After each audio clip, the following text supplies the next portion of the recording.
is Jenna Miller, and I studied abroad in Madrid, Spain.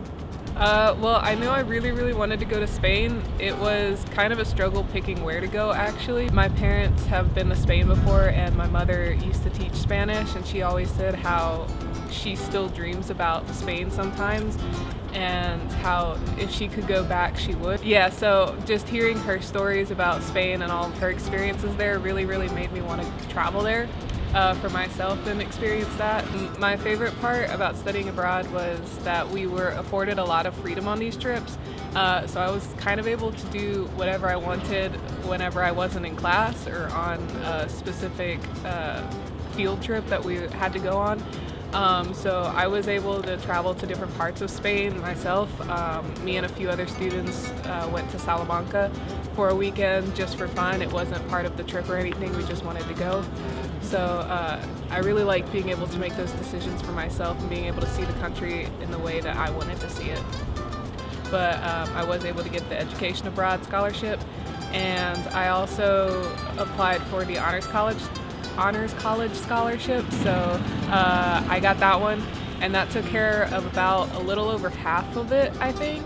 And then the rest of it I kind of paid for out of pocket because I'd been saving up the year before. My favorite food was definitely the paella that we had in Barcelona.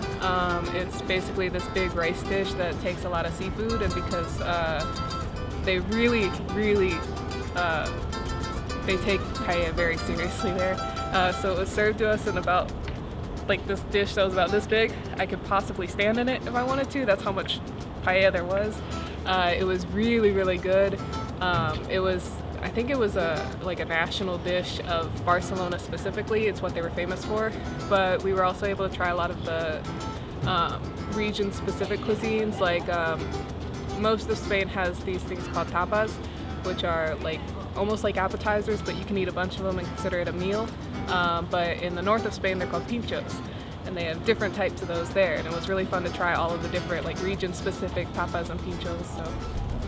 I don't speak Spanish fluently, so I had difficulty communicating with some, but I mean, when you're there for so long, you start to pick up certain phrases, so you learn how to say what you want.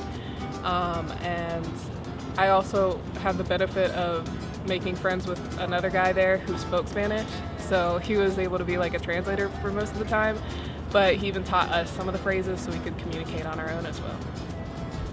So the two classes I took there, one was an art history class and the other was a artist travel journal, which basically was we brought a sketchbook with us to Spain and we documented what we went through on the trip. We put little drawings or photos, basically whatever we wanted into it, and yeah, I wrote down all the things that I didn't want to forget. So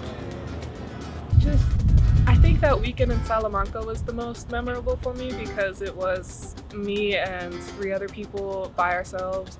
We weren't with the rest of the group, so we were able to basically travel across Salamanca the way we wanted to. We figured, well, we looked up some things that we wanted to do in the city, and then I had an idea of what I wanted to see there. And there's this one building in Salamanca because it's a university town, so it's full of university buildings, but they're really old university buildings, and they're carved from like this beautiful sandstone, so the whole city is basically golden. And there was this one building where there's on it somewhere, it's got this huge mural of like this fresco mural almost, and they've got little carvings across the entire building, but there's one carving on it that's a skull, and there's a frog on top of the skull, and if you can find the frog on the skull, it'll bring you good luck on your final exams. So if you can find it amongst all of these like amazing little bitty carvings, you get good luck, and I found it before the tour guide showed it to us, so I felt like I got good luck on my exams, and I aced all of them, so who knows?